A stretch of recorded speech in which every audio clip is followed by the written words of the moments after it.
Jake, how are you, mate? Sorry, I'm just having a sip. I'm good, thank you. I'm good. Good timing. No, I'm good, thank you. Yeah, it's good to be here. Pleasure Good. to talk. How's life in LA? It's good. It's sunny, which is nice. That's what I like. As a fellow Brit, we're used to Yeah, obviously majority of the year being rainy and wet and cold. So grey, it's one of the cold, reasons, windy. one of the Yeah, reasons why I came to America was, or to LA specifically, was to kind of have some sunshine. So I'm enjoying it. Although the past actually couple of weeks, it's rained quite a lot. So I'm right. kind of annoyed. Why is this happening? I was promised it was yearly sunshine, Yeah, but finally it's happening. So it's good. yeah. I've only been to LA once, and it was about I did like this little round the world kind of traveling tour that I did when I was sort of in my early 20s, and I sort of did 3 months. I did a month in Thailand, 3 months in Australia, a couple of weeks in Fiji, and then I did about a month in the States. And I Nice. flew into Los Angeles, and it was about this sort of time. It was about sort of mid-March, and I was Mhm. expecting it to be nice and sunny. It was freezing. Yeah, I was shocked. it can be deceptive, especially in the evenings. It can be colder than you'd think until around Yeah, maybe May. That's yeah. when it starts to become, LA movie sun kind of thing Mm. you expect. But yeah, during the kind of the winter months, the evenings are cold, and during the Yeah, daytime it can also be raining. So I'm like, yeah. it's we don't get told about that when we come over here. So No, it was hidden from you. told So a lie. what prompted the move from the UK to Los Angeles? Well, I have been basically playing music my entire sort of professional life. I went to Mm. school, went to college, went to university. I went from school. I started playing guitar around then when I started becoming interested. When I went to college, I started choosing more music-based subjects, and then as soon as I could start to do just music, when I went to university, which I went to Yeah. BIM in Brighton actually, the Brighton Institute of Modern Music. Okay. What I years? What finished years were you there? 2008 to Oh, 2011. Yeah, that was. okay. I was saying, do you know Tom Swanee? Of course, he's one of my good friends. I've done Hey, many gigs with him. all I right, know see him. that guy, man. Yeah, he's a I great will guy. do. I think I've got a couple of gigs with him coming up soon. So yeah, I'll Oh, pass please that say on. hi. Last time I saw him was in Dubai when we played together in New Year's Eve a couple of years Oh, ago, nice. right before I Oh, started cool. with David Lee Roth. Actually, it's funny how that's Yeah. come around. But yeah, so Okay. when I finished studying music, I basically then went into playing, teaching music and playing wedding bands and function bands for about three or Yeah. 4 years until my sort of early 20s.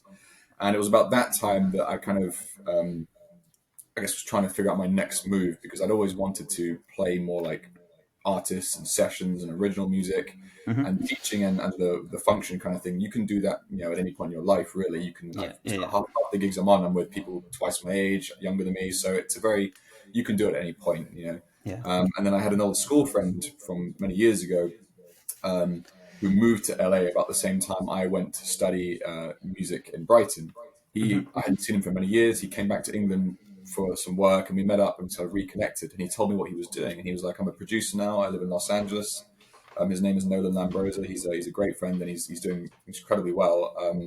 He invited me to come and stay with him for like a week or so.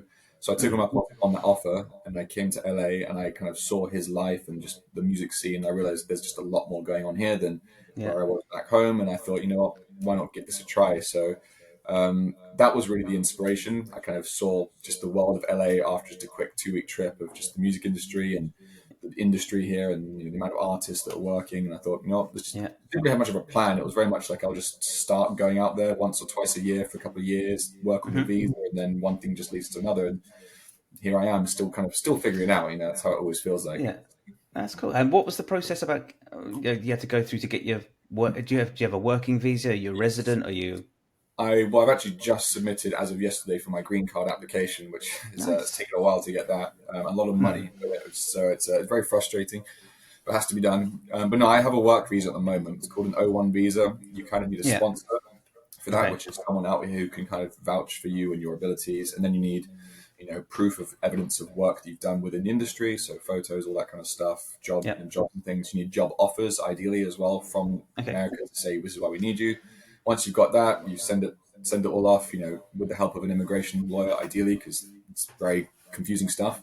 And then Yeah. you wait a certain amount of time, spend a lot of money, and then eventually it comes through, and it gives you 3 years. And then at the end of that 3 years, you can renew it or go home and do what you want.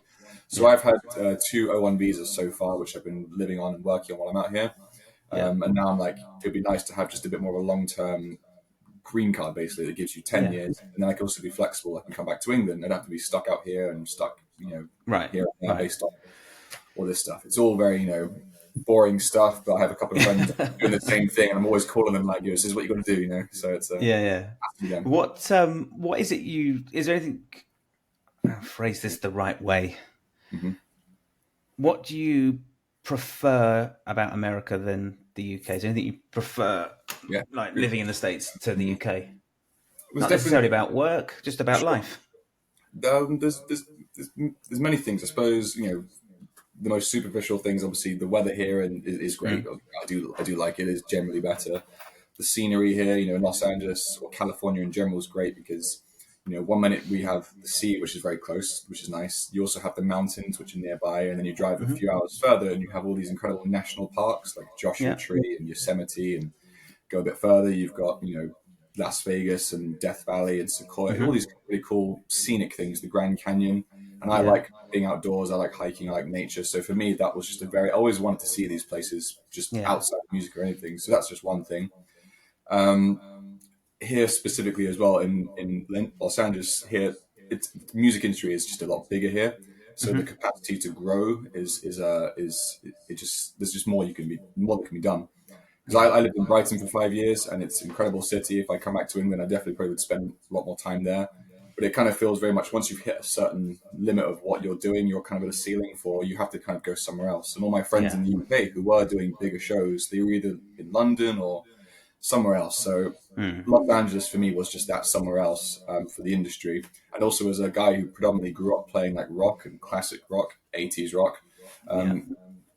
in LA, that kind of style of playing is still very much around, and not always in the way that's like living in the past, but even in like more of a modern popular music, you can incorporate a lot of that influence into pop music.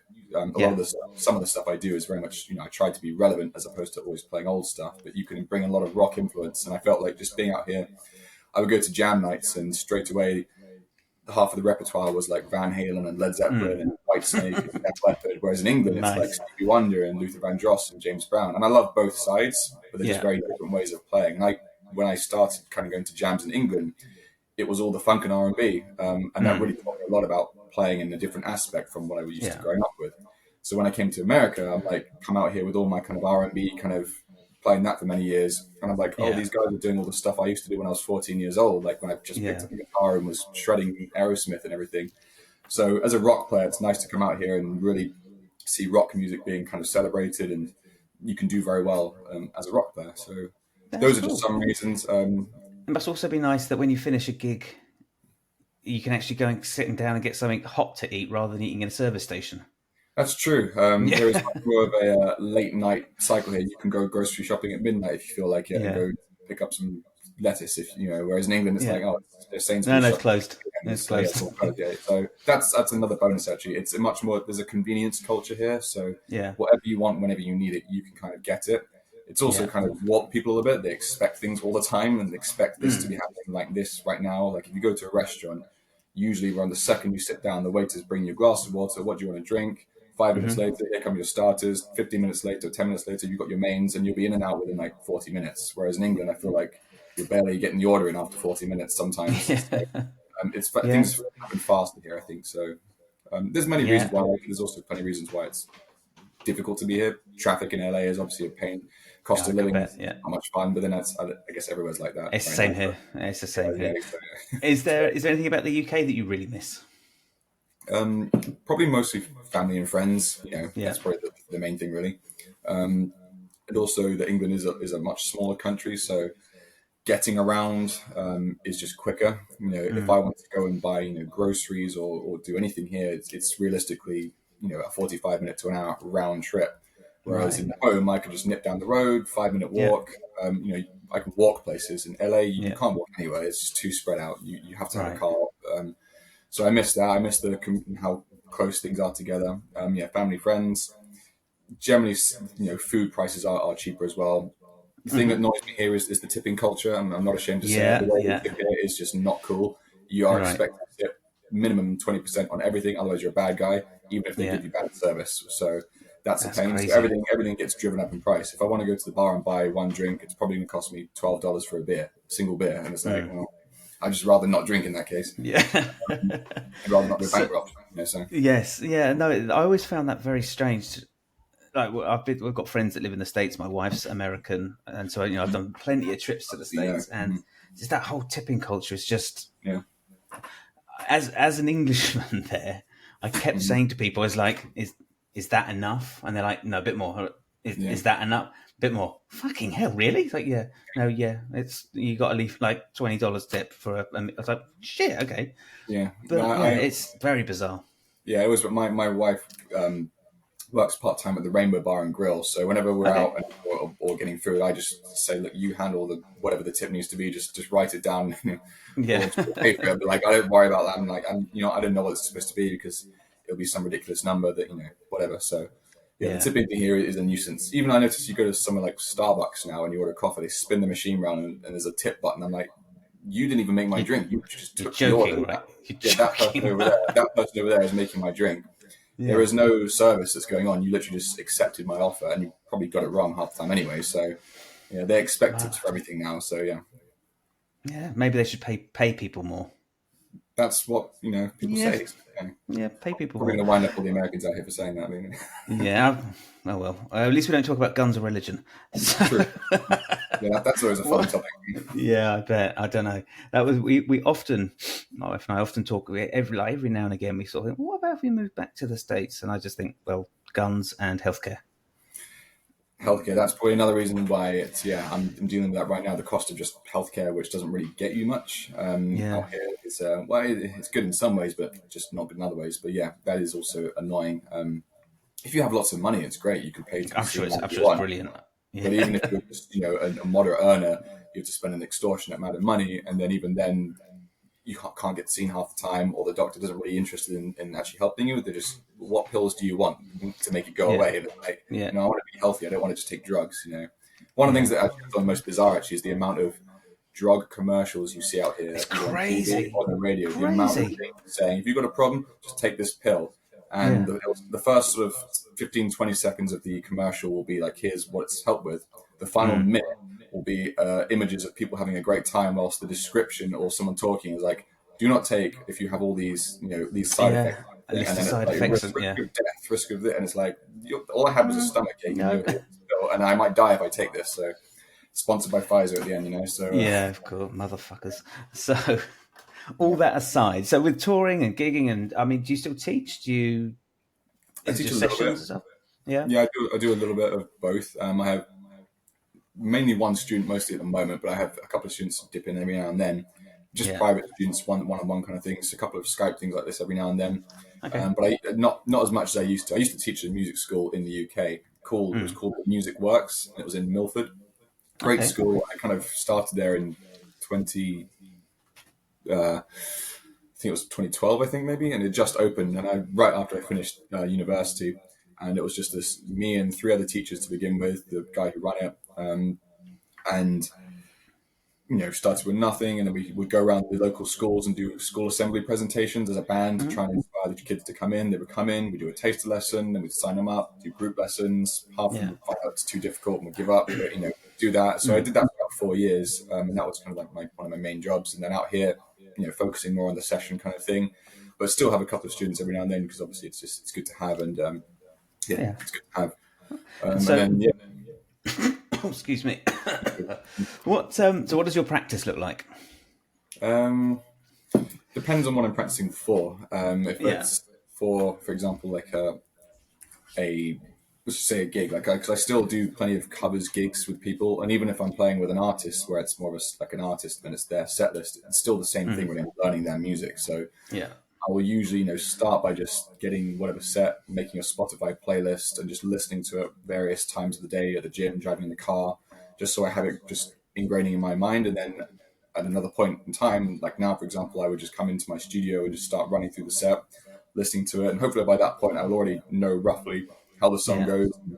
Can just sort of almost before I've even started playing it, play it just from hearing it kind of thing. So that's how I practice with that. I would just sort of sit down and just figure things out by ear mostly, because it's usually the best way to kind of learn. Yeah. Just sort of teach yourself to be able to pick things up by ear. And the more you do it, the quicker you get. And you get to the point where you hear a song and you don't really even need to actually play it. You can just you just know how it goes just from just knowing how it Yeah, goes, yeah. kind of thing. Sometimes though, if there's a recording session, I'll get sent the song and they might tell me specifically this is what I'm looking for, or it might be just do whatever you want to do, and that's obviously nice.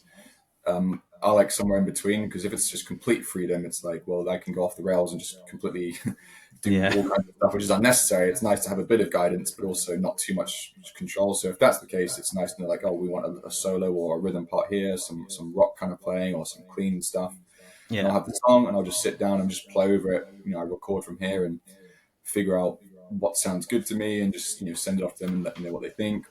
Yeah. And then if it's more something which is challenging, for example, like a gig where I have to really actually play like a real player, because some of the gigs I do, they're not necessarily technically that demanding. It's more about, Yeah. just accompanying the artist. Whereas some gigs, because I subbed in for Winger in Yeah. 2022, which was a lot of fun. I had to step in for Red Beach, which was obviously, made me go into panic mode for a while. Yeah. Yeah. About a month to prepare for that, and I had to learn 25 of their songs, all across their repertoire, and all the solos and all the backing vocals, and play it all at the same time, and no rehearsals either, because that's how they are. It was just like Yeah.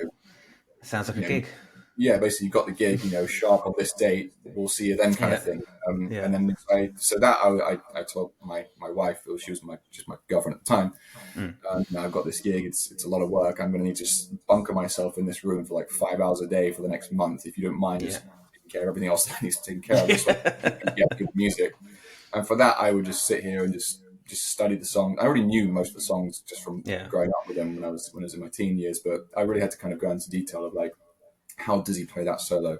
I was very fortunate that I got sent some videos by Reb of him playing the parts and singing the parts, so I could see and hear him. Yeah. But it was more like, here's just one take all the way through. This is how it's done. Okay, here's the next song. So it wasn't Yeah. like an actual instructional lesson. Yeah. So Yeah.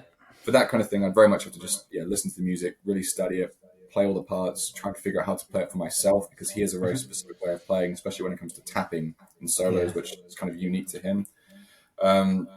But in terms of, just to come back to the practice routine, I don't really have a specific routine like some people do, where it's like I have a 45-minute or 2 hours a day where I work on this and this and this. Yeah. For me, I kind of just pick up the guitar and just start playing. I said usually my practice is just because I'm learning something, a set. I find that learning music is actually great practice. Learning other people's songs, learning other people's parts, learning other parts that aren't necessarily played on guitar is sometimes a Yeah. great thing. Like learning a Yeah. Yeah. solo or piano chord voicings, or Yeah. taking rhythm inspirations from great drummers and just taking things from other instruments and trying to throw it into a guitar dynamic and just seeing what you can come up with. So Yeah. most of my practice is really just learning music from just other people. Yeah. Yeah. And obviously recording as well, as it teaches you a lot about what to play, when to play, what kind of tones to use, when to lay out, when to play more, kind of thing.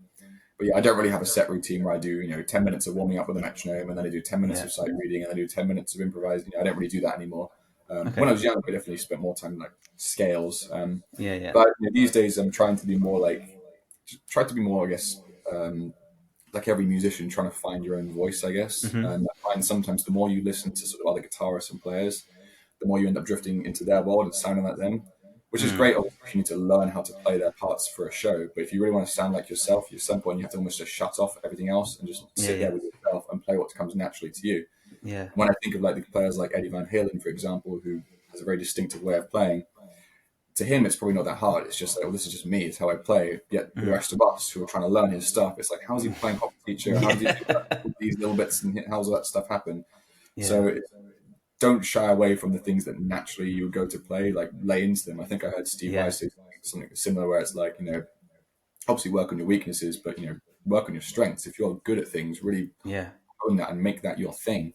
Yeah. So I try to just sort of do what I do and try and get good at it, and do a lot of improvise stuff, and just come up with my own things. Really try and figure out my own licks that maybe are specific to me, that I can play comfortably when I'm soloing without having to think about it. I guess the ultimate goal is for your mind and your instrument to be like one. Where you can just play whatever you think and not have to be thinking, well, I'm in the key of E minor and these are my scales. So if I start here, then I can go up here, and here's a lick that I came up with. Here's another lick. Just be like, I had a conversation with a friend about exactly this actually the other day when we were in Vegas, about like, when you solo, what do you do? Like, do you improvise, and do you have set things you play? And it's a bit of both. I like to just sort of ideally go into like a solo without thinking too much and just sort of let Yeah. whatever happens. And it's a bit more like keeps you on the edge of your seat. Sometimes it goes horribly wrong, but at the Yeah. same time, you might end up playing something which you never would have thought of if you sat down and figured it out. And then you can Yeah. never play it again, but it's just that one moment. It's very much an old school kind of, I guess, more of a authentic way of like when we talk to people, we don't necessarily think about the next word that comes out of our mouth. We just say No. it. So I Yeah. like Yeah. to think of music kind of like that. Yeah. Obviously when you're writing, that's one thing, but when you're playing and soloing and improvising, just trying to be very much in the moment, Yeah. Yeah. I think it's that's really fun. important because I Yeah. think a lot of people, especially with most gigs either being filmed or recorded, I think a lot of people are afraid to kind of step out a little bit, Yeah. and so they'll Yeah. go, "Oh no, I'm just going to hold back because I don't. If I Yeah. step out too far, I'm not. I could make a mistake and fuck up." Absolutely. But it's in those little mistakes and those fuck ups that you think, okay, well, half of it was okay actually. So Yeah. maybe if I go home and I just polish up that half, maybe Absolutely. expand it, Yeah. you can come up with something new. And I think you've always got to be trying to step out past where you can feel I comfortable. agree. I think you need to push yourself out of your comfort zone to really improve. You won't really know what you're capable of. Um, and I very much was exactly that. I would hold back a lot. I feel like, especially Yeah, when I was younger, and I was doing more of like the wedding scene, where I was like, okay, I've got to play an Amy Winehouse song, and then a Stevie Wonder song, and then we've got to do a song by the Killers, and then maybe yeah, Guns N' Roses. That's a cool guitar song. yeah, But I'd always be like, I would try and be doing the right thing as a musician, which is play for the song. But sometimes I would get too much into the idea of, okay, well, I'm going to play for the song, which means I cannot tap for this part, or I cannot use the whammy bar, or I can't use any of these techniques. It's like, well, you can still play for the song and be yourself. You can still play for the song and put your own color and your own twist on it. It doesn't mean you have to like not use certain techniques, because then at the end of the day, all those things are just techniques. It's how you use them which makes them interesting. yeah, Tapping doesn't have to be ripping off Eddie Van Halen. Using the yeah, whammy bar and pitched harmonics doesn't have to be just copying Steve Vai. It's you can do all kinds of creative things with them if you can be creative with them. So, and yeah, the thing about mistakes especially is important. The more I've gotten older, the more I've realized that it's actually the mistakes are the things that really define players. Like if you go and yeah, listen to these great recordings from old players, Rolling Stones, Led Zeppelin, the Beatles, there's mistakes all over the place. And when, as a non-musician, you don't really hear them and think, oh my God, it's slightly out of tune there. He was brushing that beat there. And there's a little yeah, note yeah, that didn't quite ring out because he blocked the E string there. It just yeah, sounds like part of the character.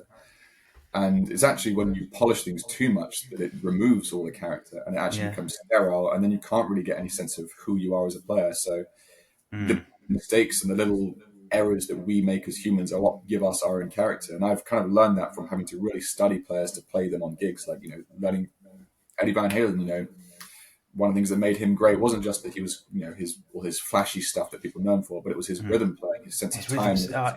rhythms, his rhythm playing is just he doesn't get enough credit for that.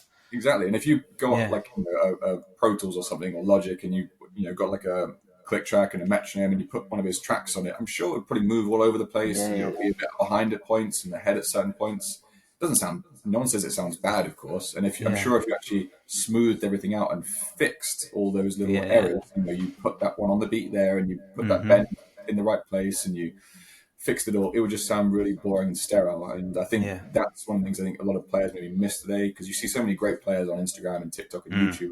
It's like, oh my God, this kid's 12 years old and he's like shredding through some mountain. But then it's like, it's also so perfect, but it's like, there's not really, I want to hear what you sound like, because yeah. I can Where's go the on, I can go onto Logic or Pro Tools and program exactly what you played and it will sound the same. It just sounds like a yeah, video game. I actually want to yeah, hear a little, like, I want to hear you be on your edge, on outside of your yeah, comfort zone. Let's take away all the, here's some mistakes. Everyone and I yes, yeah, also as a musician, you learn that when you're on stage, if you do make a mistake, usually the audience are on your side. They don't want to see you, fuck up or anything. And if you make a mistake, it's almost endearing. And actually, like I had a gig last night, for example, like we're having a Led Zeppelin acoustic tribute with my wife oh and yeah, some I saw that. great Yeah, musicians. And there was a moment where she was playing the flute part.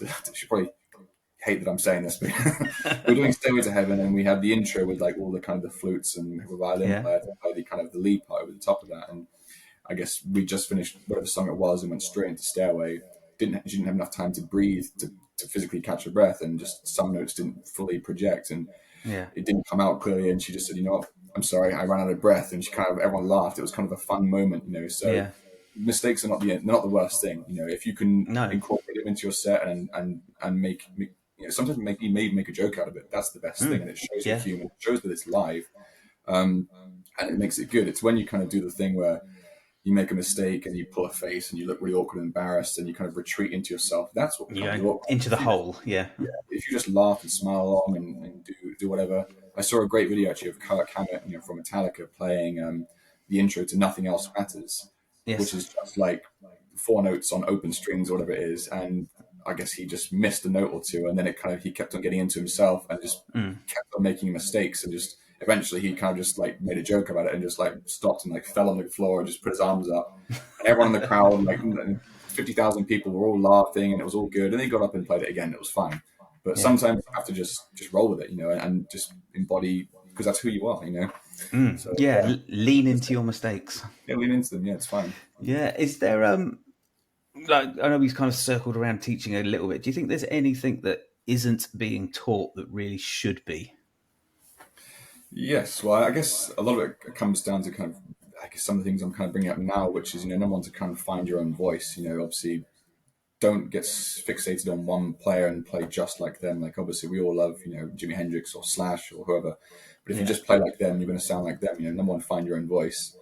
And also, like, one thing which I guess for me, like, I grew up in I guess I started playing music, 15, almost 20 years ago now, over 20 years ago now. And the people I grew up with who are now like, 30, 40, 50, 60 years older than that. So the industry has changed a lot. So never be afraid of like understanding that things change and growing with it. I see a lot of musicians sometimes get a bit sort of frustrated by the new trends that come along, whether it be social media and the way things work, and Spotify and streaming. And I agree, like, some of these things I don't think are helping, but at the same time, they're not going away. Like, now that we can stream music, no one's going to go back to buying CDs. Now that we have these Instagram and TikTok and other various social media apps, which are only going to be developed further and more things are going to come, songs and people's attention spans are shorter, so you do kind of have to get to the point quicker. Like, there was I think I watched a Rick Beato video where he was talking about song lengths and how they've changed over the years. And, he was talking about, like, it's not like all songs used to be 10 minutes long. Like the Beatles, and a lot of rock and roll songs from like the 50s, they were like 2 minutes long, 2.5 minutes, which is actually similar to how it is now. A lot of songs, they don't go on for longer than 2 minutes. And as time went on, 60s, 70s, 80s, into the 90s, the average song was like 5.5 minutes, And then it kind of went back down to being shorter, because we now have social media where you have a 1-minute video on TikTok, and if you don't do everything you need to catch someone's attention right then, people get bored. So it's kind of shortened songs again. So I guess when it comes to teaching, is to sort of, be aware of the times are changing. Don't fight things, because, you've got to learn to incorporate them. There's probably so many other things I could do. Yeah, don't get too fixated on like technique and theory. These are obviously important things you should know. But for me personally, I found I've had to almost like undo my theoretical brain, because I studied music and I learned everything, all the scales, all the modes, how to do keys, playing key, and all that kind of stuff. And it can almost actually sometimes box you in. Like, I would be like, well, my key is E major. Here are all the notes that I can use, and here are all the chords that I can play. That's what I must stick to if I'm playing with an E major. And then it almost be like, if someone comes along and says, here's a chord which isn't within E major, my brain, when I was like, well, you can't do that, so I won't do that. I was going to skate past that. It was like, that's not really how music is. All theory is, it's just our way of understanding sound, and if it sounds good to you, then there's no reason you can't do it, And there's one musician who really kind of I've been listening to a lot, over seen his career develop, which is Jacob Collier, who's obviously an incredible, like, virtuoso of just about everything right now. Multi-instrumentalist. And I remember like years ago, before he even blew up, and watching him on YouTube and do his like vocal a cappella arrangements of like, Stevie Wonder songs or jazz standards, but like reharmonize them in the most insane ways possible. And it kind of was like, oh, you can do that? Like, that's allowed? There's no reason you can't play things that are kind of out there and weird and wacky if you can just make them work. I think, one thing you can understand is if you play like one chord on its own, actually, I might just use this as an example, because I have this right now. I don't know if you can hear this, but if I play like a chord like this, can you hear that? Yeah. If I just play that on its own, it kind of sounds a bit weird and clashing. But if I go here, it now makes sense. So it's almost like, don't be afraid to do things that sound wacky if you can make them resolve into a way that sounds quite nice. So there's no reason to shy away from things that sound dissonant. Sometimes if you listen to the greatest recordings, it's those weird moments, the tension moments, that are the most things that we remember the most in songs. So don't get too caught up on trying to be theoretical. Not that many people do, actually. It's probably just me in my own zone. I think Yeah. people don't really care about that anymore, especially in the pop world. But yeah, don't be afraid to take risks. I think is probably more where I'm trying to go. Like, put stuff out there that like isn't formulaic. I think a lot of music, again within more in the pop world, people feel like they have to follow trends. Like at one point it was you know, boy bands, we have all that kind of stuff. And then it was female singer, solo artists, Katy Perry, Rihanna, and all that kind of stuff. And then they went through a period where it was all like 21 Pilots, where it was all like haunted house kind of music kind of thing. And then it went to sort of the mumble rap thing. And then we've got the Billie Eilish's come along with whispering all the songs. Everyone follows the trend and then just tries to do that to get their moment of fame. But those people who have become the pioneers of those industries, well, they were doing their own thing, which is why they've been successful. Like, Nirvana went against the whole 80s thing. Like, Kurt Cobain came along and was like, well, I'm not going to be polishing my shred guitar solos, stacking up vocals and doing all these cool things. He did the complete opposite, and that's what everyone loved. And everyone tried to copy that, and then that becomes a cliche. So I think the best thing as a musician to do is almost to go against the grain, really. Don't do what everyone else is doing. Try to deliver different. Go and listen to all music, all styles, and then pull what you like into your thing. If you're a rock player, for example, and you want to make interesting rock music, well, don't just listen to AC/DC and Guns N' Roses, because they've already doing that better than anyone else can do it. So maybe go and listen to some country, maybe go listen to some jazz, maybe go listen to some funk, and then pull it in. Like Extreme, for example, Nuno Bettencourt, one of my favorite players, clearly has a big influence on funk, and R&B, and he pulls it into his rock playing and can shred and can do the classical stuff as well. Pull in as much as you can from other things, and then put it into your style and see what you can come up with. I can't remember what the question was. People being taught. I'm on a tangent there, but yeah, I'm just. What do you think of, or how do you feel? Like we mentioned, like 12-year-old kids on Instagram making you feel like shit. How do you feel like either the Instagram, or particularly maybe even like the YouTube education scene, has helped or hindered musicians, or particularly guitar players?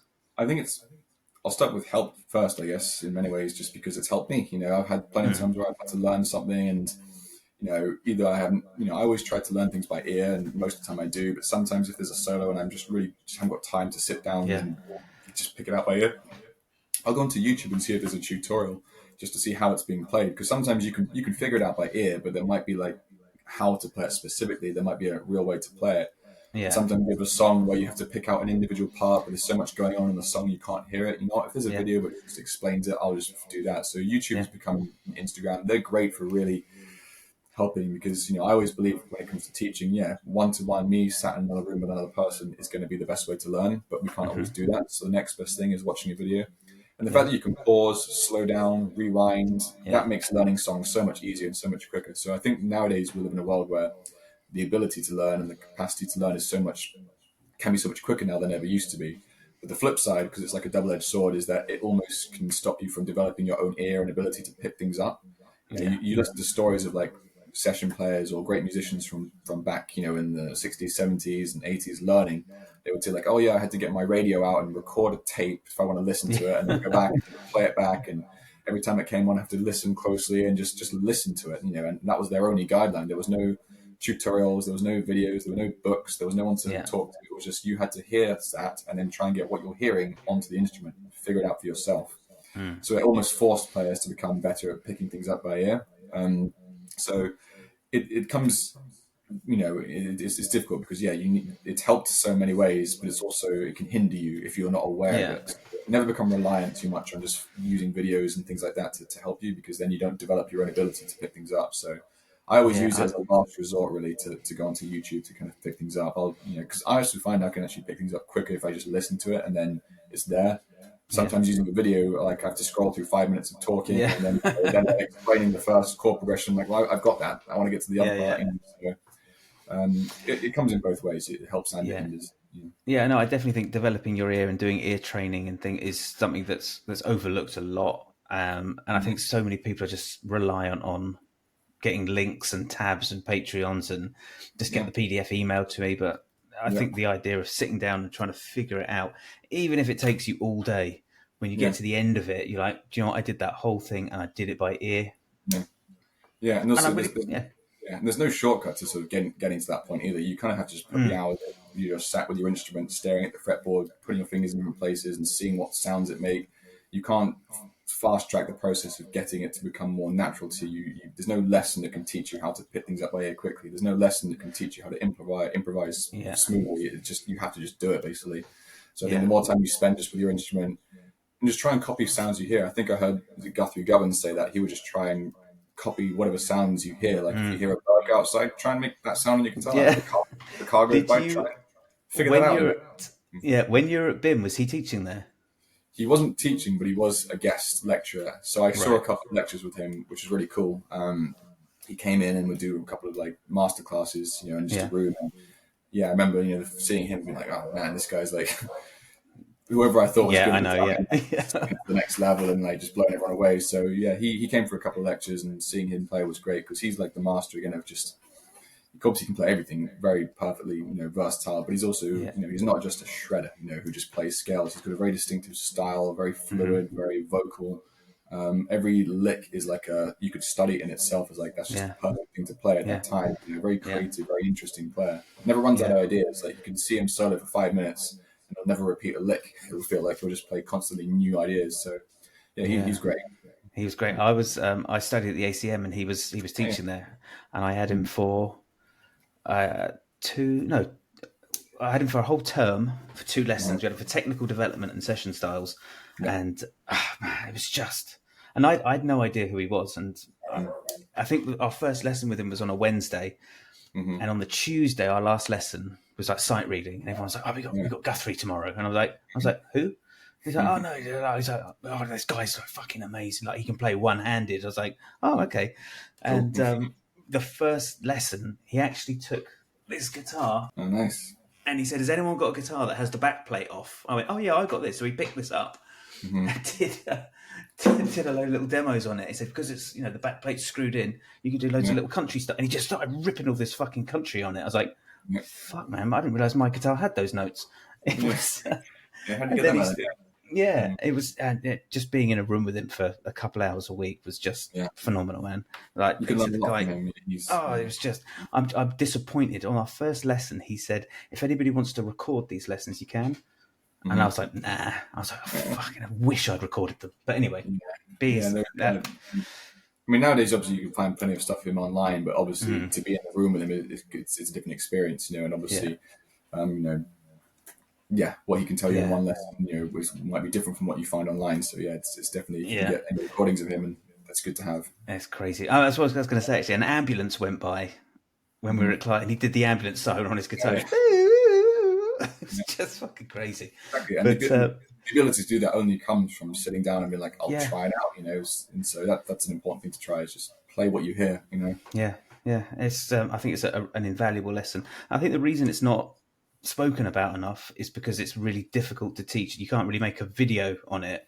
Sure. Yeah. It's got to Yeah. be something that you sit down and sort of pursue on your own and take, Well, like yeah, you said, spend the time on it.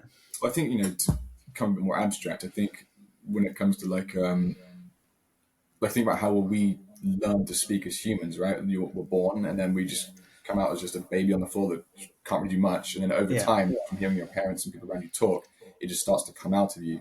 No one teaches a baby really how to speak. You don't prop a baby up in a class and get a board out and say, this is the word. this is a and, vowel. This is a yeah, vowel. This is a it's consonant. just Yeah, so yeah, music's really different from that. You kind of just have to just start to do it and figure things out. That's why everyone has their own pathway, their own way of learning and teaching things. But that's why you say it's hard to teach it, because we can teach people the theory, we can teach people like technique and that sort of stuff. But learning to really speak through your instrument and all that kind of stuff is the same way as learning to speak as a human. And you just have to be around people, and ideally be around musicians or people that kind of push you and challenge you. And yeah. Good speakers. you need the desire as well to actually want to improve. Because I think a lot of people, maybe they get to a certain point, like, well, I can play my 3 chords, I'm good. Yeah, Whereas if yeah, you constantly want to push yourself, you need to constantly seek it out, and that's how you'll be better. yeah. And so, on that subject, what do you view as like getting better? What does it mean to you today?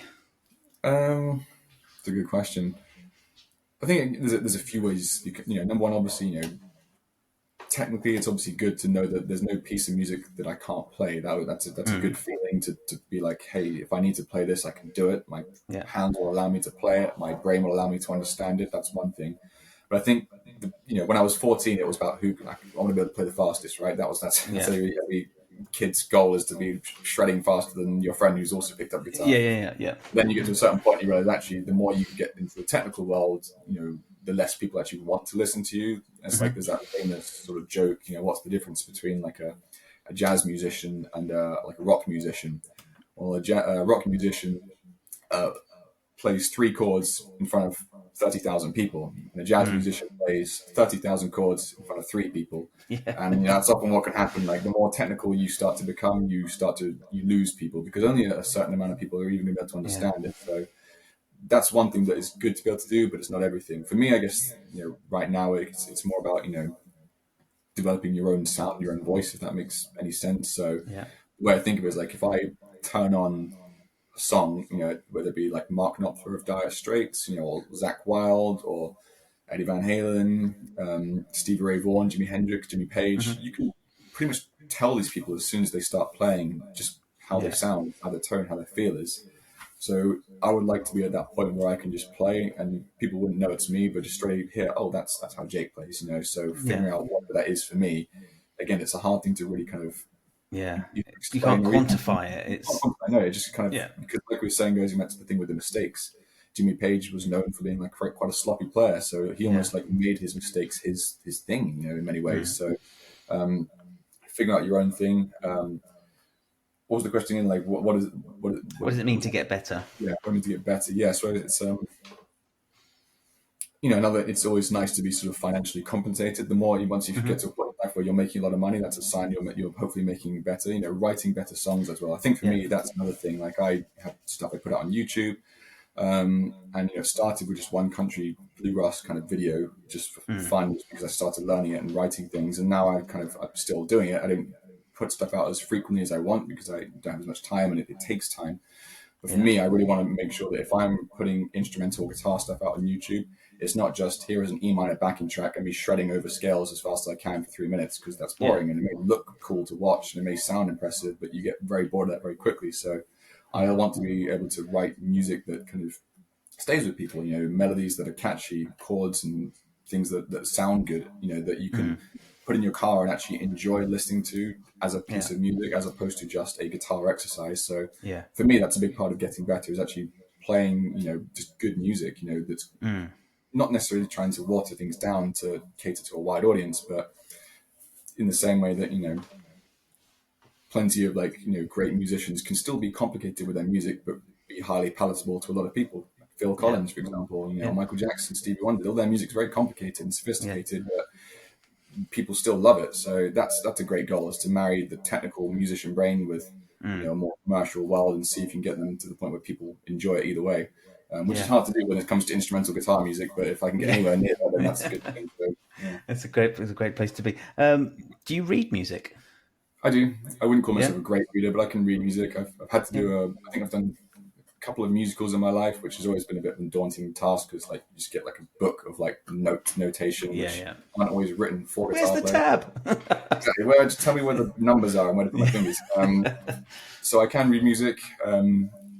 I learned in school, and I learned from when I used to take lessons. And one of the things actually that helped me was I have an app on my computer, or a program called Guitar Pro, which Yeah. is great for like, I used to use it to download tabs when I was younger. And one of the cool functions is you've got the tab and the notation side Yeah. by side. So I'd often use, before I learned how to use Pro Tools when I was like 15 years old, and I would write my own little guitar riffs because I wanted to sort of write things down. I would use the tab to sort of write things and press play to listen back to it, but it would also Yeah. have the notation underneath. So just by doing that for many years, I was starting to see like, oh, well, an A minor 7 chord looks like that in notation. And if I Yeah. Yeah. strum out this rhythm, in tab, here's how it looks in notation. So that kind of helped me to sort of put the two together. And that was quite a good way of actually learning. So I Okay. do read music, but I don't do it often, because in my work, honestly, it rarely comes up unless it's for like a musical or something, or like Yeah. I think I had a session a year or two ago for like a TV show where they did give me the music, And I Yeah. was like, oh man, I have to do this again. I have to like Okay. Here read we go. music. Okay, I was given reference tracks. FACE. Oh, it's an E. I would still do that. I still do, yeah, yeah. Every good boy deserves fudge, and I still have Yeah. to like, my mind has to work it out manually. It's not at the point where I'm like a fluent sight reader. I can just see something and just play it. Definitely not Yeah. that good. Okay. Yeah. No, I got a few shows in this year, and my reading isn't brilliant. But it's one of my old teachers said the best way to improve your reading is just get a reading gig. And Yeah, when you're sat yeah, in the pit and the conductor goes 7 and 8 and off, oh shit, fuck, where I missed it and yeah, off, yeah. where are we? Yeah, it's like a baptism of fire. But yeah, Well, I that's actually good. That's good. sorry. That's a good point you bring up. Sometimes I think the best thing, if you really want to get better at something, is just to put yourself in a situation where you have to do it. Like if Yeah, you want to get better at reading, get yourself in a situation where you have a gig and you're going to read, and you've got 2 weeks until the show, and you either you do or you don't. If you have yeah, a gig and you want to be able to do good backing vocals, then get yourself in a job where you need to sing. If you want to have a better at jazz, get a jazz gig, and that's my philosophy is, especially when I came out here, was just basically say yes to everything. Like, can you do yeah. it? Yeah, sure, I can do it. Yep. And then like get home, Figure like it I had out no later. idea. I had Yeah. I had a tour last year where it was just myself and an artist who I've been working with for a while. She's been growing and developing. Her name is Yureen Glam. She's great. She's like Okay. a pop singer with some cool Middle Eastern influences, and um, most of the time it's just been me and her kind of playing, and then a couple of times we've brought in a drummer to kind of build up the band, and then we've been using tracks to kind of fill out all the stuff that's not there, Yes. Yeah. Yeah. because she's got some really well produced songs.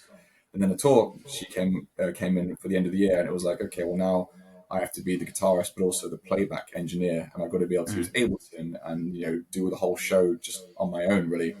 And it Yeah. was like, yeah, I can do that, because Yeah. I have Ableton. I bought it like 3 years ago, never touched it because I opened it once, got scared, and shut the Yeah. computer, and never touched it again. And I was like, well, now I've got 2 weeks until the tour starts, so I have to learn this. So I went to YouTube, good old Yeah. YouTube, and started watching tutorials and just sitting with it and figuring out how to put a show together. And now I can use it. I'm not by any means like Yeah. the most best playback engineer of all time, but there's an example of like, you want to get better at something, get yourself in a situation where you have to do it, because as long as you're someone who knows you're going to actually follow through with actually learning, if you know that you're just Yeah. going to put it aside and then just screw it, then that's not good. But yeah, for me, I want nothing worse than stepping up stage and not being prepared. So I will always put time to learn whatever it is I have to do, hopefully, Yeah. and I can do it. So Yes. That's good. No, I think that's kind of the pro attitude to have. I think the fear of doing a shit job and looking like a dick on stage. yeah, the fear of failure and looking like an idiot, that's a good Yeah, motivator. it certainly is. Do you like your own playing? At times, at certain Yeah. times, I think yes. I mean, at times when you listen back, you're like, damn, it sucks. I think I Yeah. like it more now, not necessarily because I've improved, but more I've just accepted how I am, because I know how there are so many players out there who are so much better in many things that I do. I'm like, okay, well, there's no point comparing myself to this guy or that guy who can play faster or Yeah. knows more interesting chord voicings or more funky rhythm type things that they can do. So I kind of accepting what I can do and be like, I do like what I do. Like, and that's also for me. It's like if I'm writing a song for myself for YouTube, an instrumental thing, I want to write a song that actually I enjoy listening to, because if I enjoy Yeah. listening to it, chances are someone else will too. If I don't like it, then maybe no one else is going to like it. So I'm And always trying. that's Yeah, gonna come my through in your playing as well. exactly. Yeah, so I want Yeah. to at least, if I enjoy what I play, solos, come up with things that sound good to my ear, then I'm hoping that at least it sounds good to someone else's ear, and that way it kind of helps. So I think I do like my playing, but I'm not, Yeah. I don't blow smoke up my own ass kind of thing. I know plenty of things I need to work on, and Yeah. there are so many people I know who are better than me. So I think it's you've got to have a healthy balance of not hating Yeah. yourself, but also not thinking you're the best thing, because both sides can like go off the rails if you go too far one way. So try and stay in the middle. Enjoy your own, be content, but also know you can do more, and always think you can Yeah. do better. So Yeah, that's great. That's great. Do you think there's anything that sort of just needs to stop in, um, in guitar music, guitar tuition, YouTube, Instagram, anything like that? Just had enough of it. It needs to stop. trying to stop. This is one of those questions you obviously talked about earlier, which I'm trying to think. Well, there's probably. I think when it comes to social media is a tricky thing, because I kind of have a love-hate relationship with it, in that I always try to put off getting on social media until it's like you have to dragged onto it kicking and screaming, like join Instagram, join Yeah. Facebook, start putting things out. Like I don't really like self-promotion too much, but I know in our Yeah. world you have to do it. So in terms of things that have to stop, I think the thing to me that I see that annoys me the most is this idea of just you have to constantly create content. And I think that that idea of speaking about music, or it could be anything, music, it could be film, it could be art, it could be cooking, it could be Yeah. anything. When you take your art, so to speak, and you turn it into content as a thing you have to do just to stay Yeah. relevant, you end up putting things out which aren't necessarily things you actually care about, but you're just Yeah. trying to stay relevant. So you might just, that's why you see so many ridiculous trends online, like people dancing along on TikTok to like other people's music just so they can get views, or people doing just stupid trends. Like there was a while eating Tide Pods was a thing that I think a lot of Oh, teenagers were doing. ridiculous. So I think, the idea of, again, this comes back to following trends. I think is I understand why, because if something's popular and you can do it, your chances are you're going to get seen, and that might help your career. But it Yeah. also will never help you to really do your own thing. So I think following trends is never a good thing, but the content thing, like labeling your own art or music or work as content, is just a bad way of thinking of it. I do think you do have to put stuff out. We're in a hyper competitive world now where everyone can put anything out at any point in time. So you need to stay relevant. You need to stay active. You need to be doing stuff, otherwise you get forgotten. Yeah. But also, don't put stuff out that you don't care about. Like I think for me, maybe that's one of the reasons I don't put as much stuff out on YouTube or Instagram as maybe I did at one point, is because like it takes me time to write something. It takes me time to figure things out. What Yeah. do I really like the sound of? And I'm not just going to rush a whole song and filming process in the space of a day just to keep churning stuff out.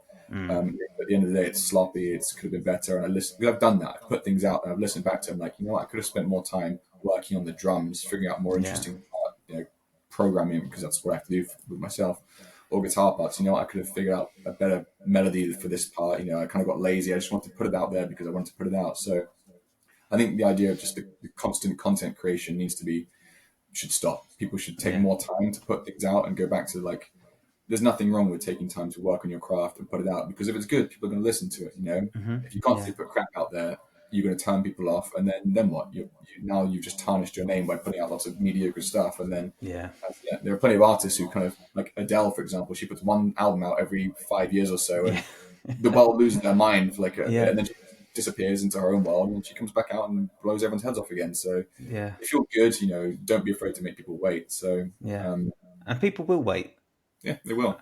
They will wait for quality. Especially, just to finish on that, I think especially for quality, as you say, because there's so much non-quality stuff out there, and I notice it so much in the movie world. Just to transition a little bit, that things in TV shows, so many streaming platforms, that things keep getting churned out that have such bad quality, so much bad quality that people stop watching things, and then everything goes bad. And then when one good thing comes out, one good movie, everyone's like, "Wow, that feels so good." It's like a sigh of relief. You feel good, like I saw a great movie, and therefore I feel better. It just because it makes you feel so bad about all the other stuff that comes out. So I think music. Are you talking about Disney and Marvel? There may be a little bit going on right now. Yeah. Maybe a hint of Disney and Marvel. Yeah, I love Disney, and I used to love it all, but since the pandemic and so much stuff came out, it's so much crap. I cancelled my Disney subscription. I'm like, it's not worth it. So, yeah. Same with Star Wars, just shit. Absolutely, I agree. I'm a big fan of Star Wars, and all these shows came out and just diluted the quality, and like it was dreadful. Destroyed your brand. How do you fuck up an Obi-Wan Kenobi story? I agree. I actually didn't watch it because I had it so bad. I don't. It is so fucking boring. I agree. Boring. Like you took, Andor was good. Did you see Andor? I didn't watch it. Again, I haven't watched so much stuff because I'm like, I just can't watch a lot of this. I have time to watch crap. I'd rather, watch one thing that's really good and then wait for the next thing to come out. But you're taking Star Wars, which is one of the most popular intellectual properties of all time, where people would, like, decades later are still talking about it. And yet you kind of killed it within the space of a few years because you just keep churning out bad products that your whole fan base who loved it just are like, well, I'm not going to watch that anymore. And then all the new people who you're trying to get into it don't want to watch it because it's bad, and that's it. You just ruined it. So it's a shame. But yeah, I had a great quote from someone that said that Kathleen Kennedy turned off the money printing machines. It's true. Well, there was that South Park episode where they kind of very much made fun of. If you saw that, where they. I haven't seen that. No, I haven't got. They bring up their name quite a lot. Is it Paramount Plus or something? It's called like Welcome to the Pandaverse, as in like Pandaverse. That's it. Yeah. So if you get a chance to watch it, because they very much they're good at satirizing all of that. So yeah, Yeah, I think that I think it's great that those two guys are still relevant 25 years I later, know and they're it's still incredible. Yeah, just like on their fingers so on the pulse. they It's very much just yeah, understand what's going on in the world, and they're great at like satirizing everything. You know, not yeah, really being one way too much or the other. They know how to just make fun of everyone, and they do it so yeah. well. So yeah, It was cool. It's so cool, dude. It was really lovely chatting to you. no, Thank you my very pleasure. much for taking the time.